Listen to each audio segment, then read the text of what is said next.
1992, estou voltando aqui, não existia nem esse prédio, eu não sabia mais nem por onde entrar, não sabia mais nem o caminho, e estou voltando aqui para falar um pouco da Lava Jato. Eu proponho para vocês uma coisa diferente.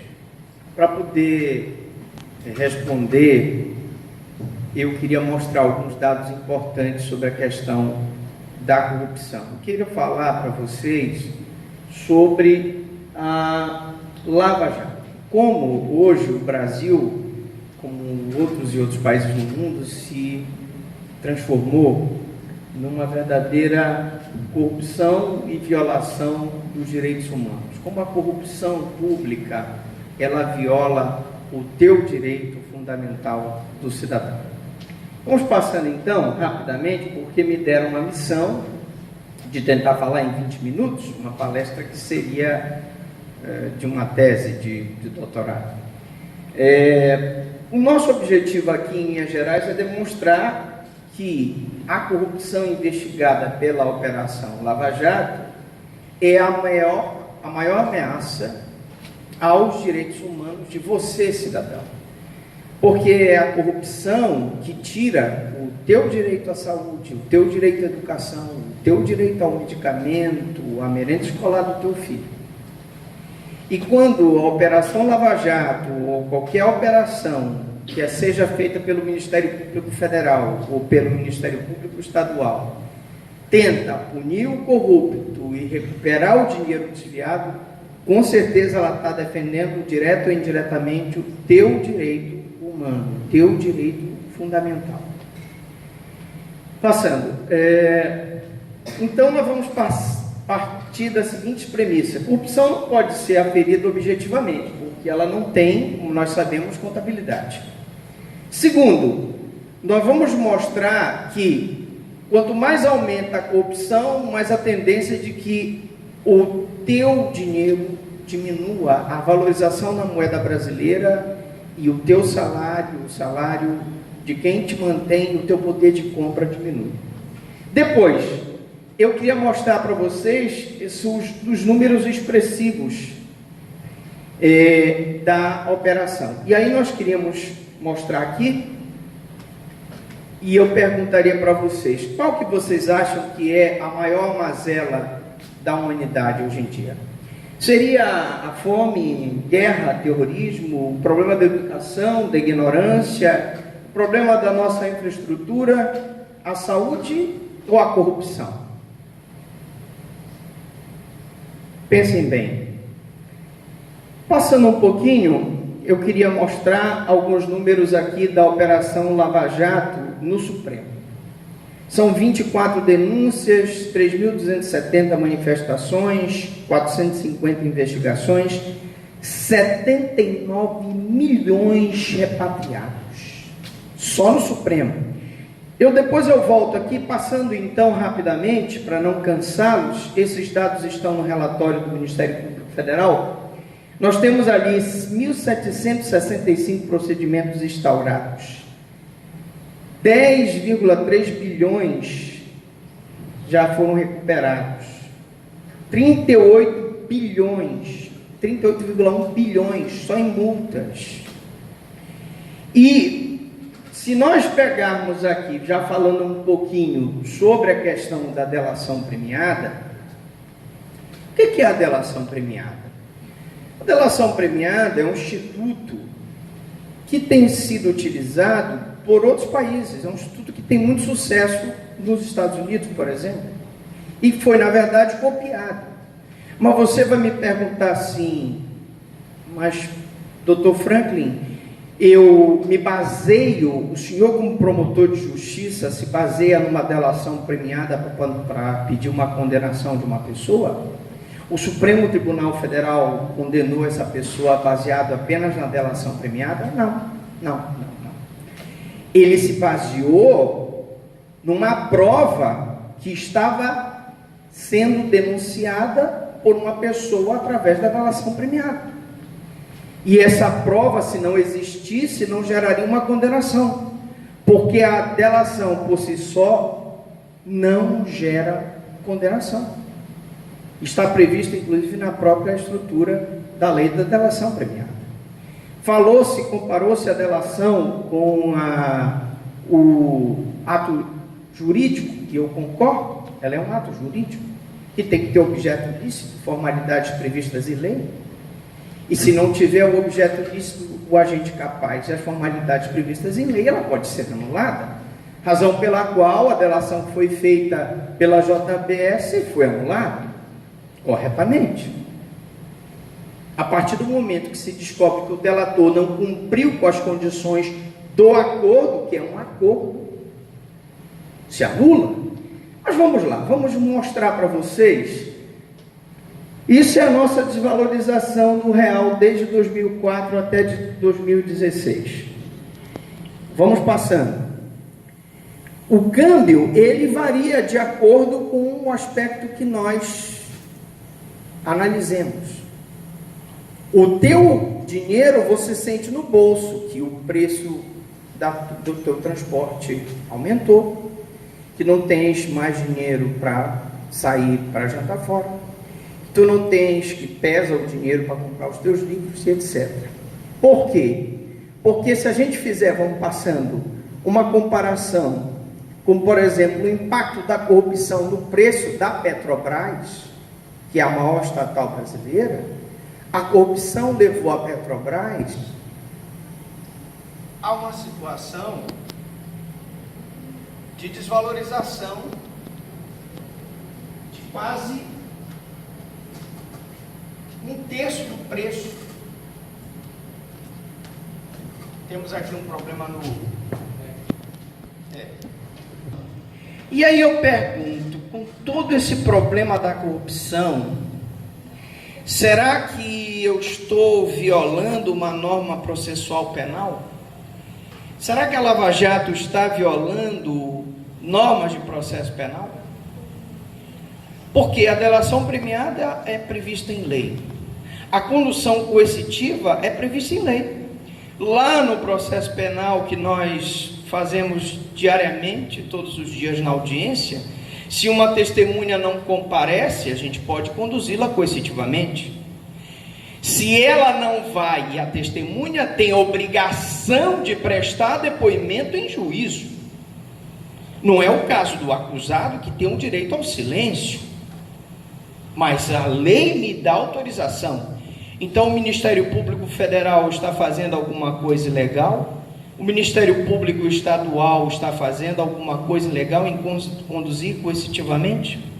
Eu pergunto, meu amigo, você que está com uma camisa rosa bonita, igual a minha gravata, você aí atrás, se quando o Ministério Público Federal faz uma busca e apreensão baseada em colher provas de um elemento que está desviando recurso público, que é você que paga, para recuperar esse recurso público e para colocar o elemento na cadeia, ele está violando uma regra de processo penal?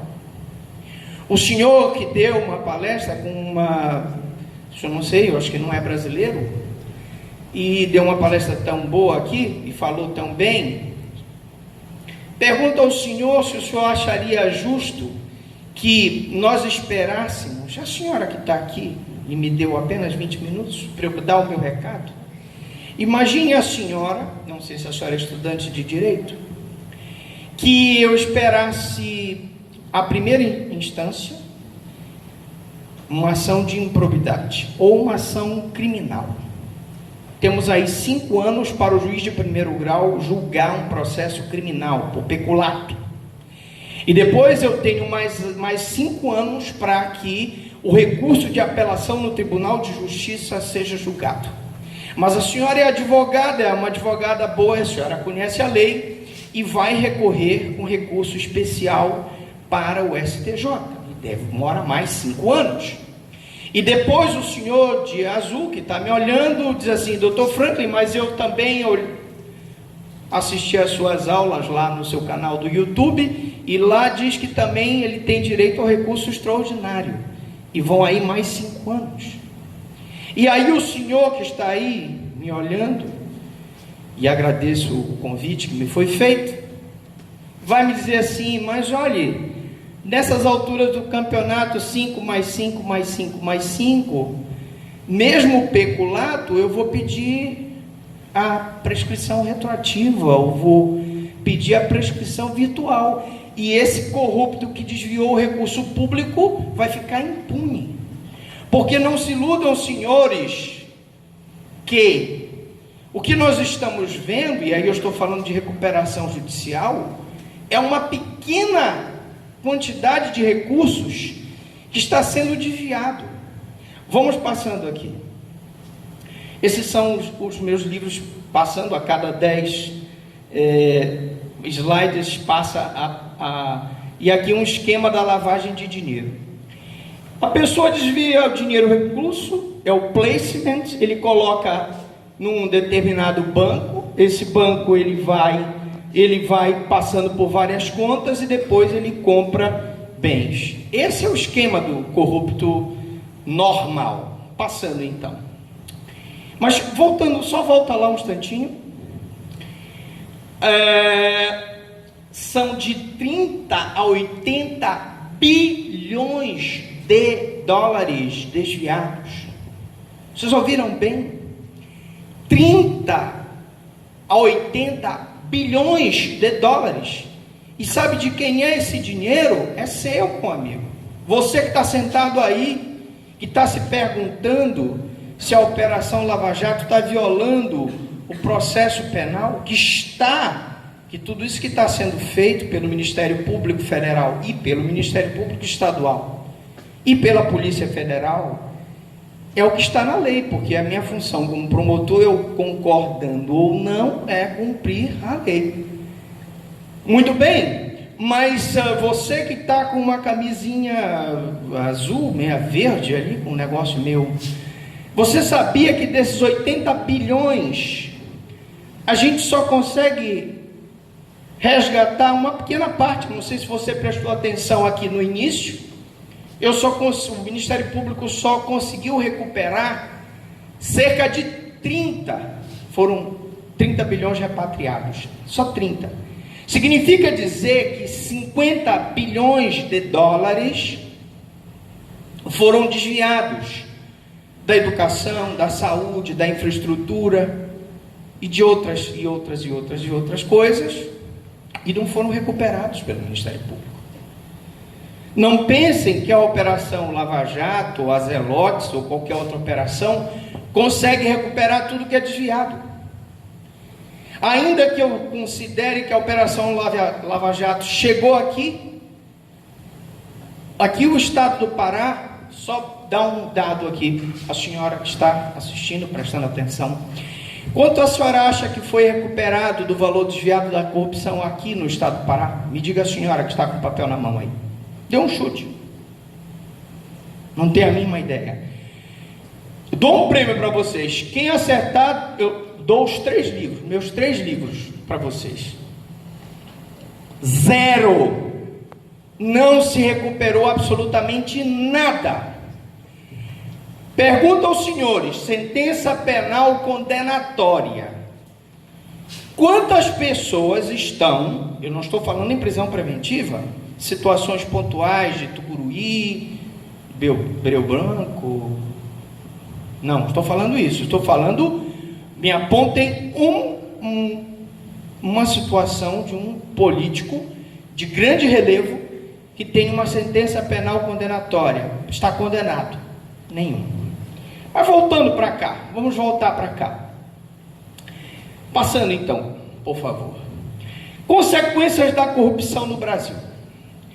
Apesar do Brasil ser a 7ª economia mundial, tem a posição 75ª de índice de desenvolvimento humano do mundo e alto grau de percepção de corrupção.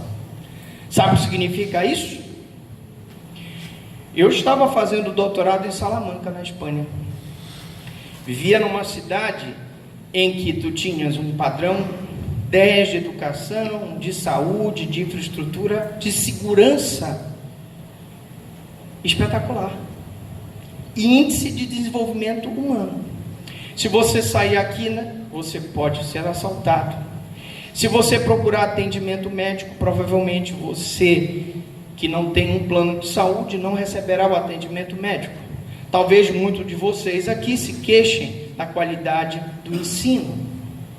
Você vai se queixar da infraestrutura aqui, das nossas estradas, das nossas rodovias, dos nossos portos, aeroportos e etc.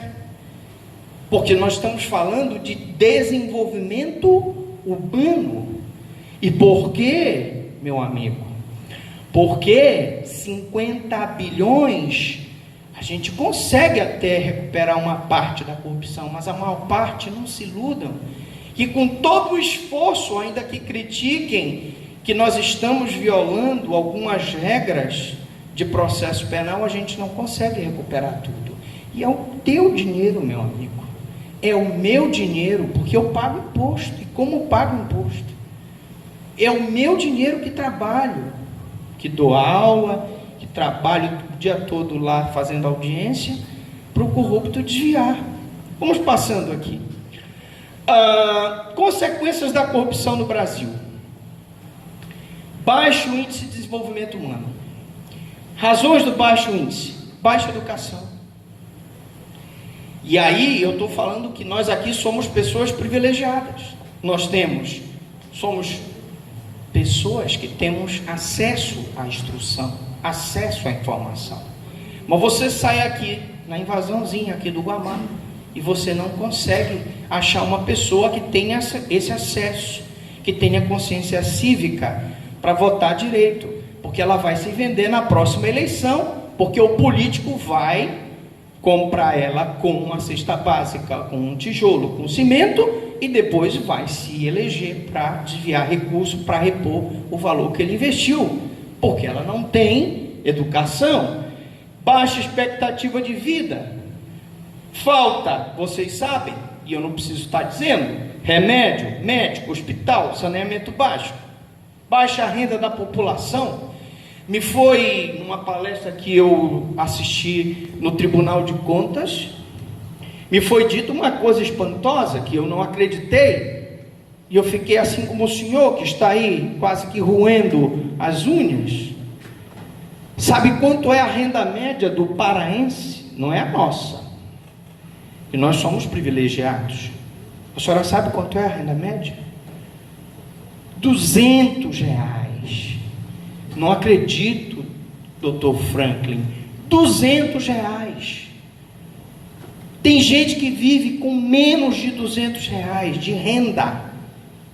Subemprego, informalismo na economia e baixa longevidade. Vamos passando rapidamente porque ela me dá. Então, se você pega, olha aqui, a percepção da corrupção, você vai verificar o seguinte, olha o Brasil ali. Olhe, reparem em países como Estados Unidos e Canadá, que são países em que o índice de desenvolvimento humano é grande. Não é que não haja corrupção, vamos deixar bem claro. Mas como o estado de bem-estar social, o welfare state, chega a ter eles, o índice de percepção da corrupção é menor. Enquanto que países, olha ali a Venezuela, olha ali alguns países da América Latina, eles estão mais marronzinhos, porque a percepção da corrupção é maior, porque o Estado não chega a ter eles, porque a prestação do serviço público é menor. Vamos passando então. Aí as consequências então da corrupção no Brasil.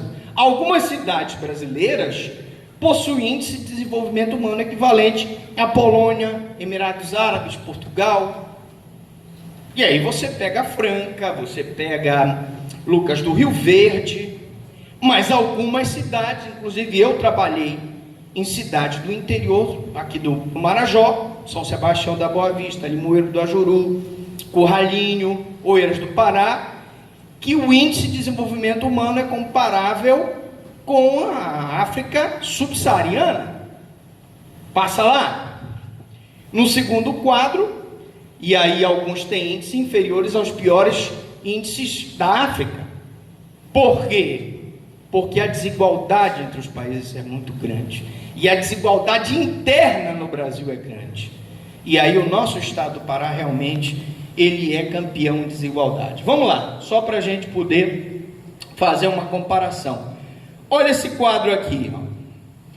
Nós temos aqui a comparação, o Uruguai bem situado, né, em relação ao Brasil, até a Argentina, e países como a Venezuela, mal situado em relação ao índice de desenvolvimento humano. Passando,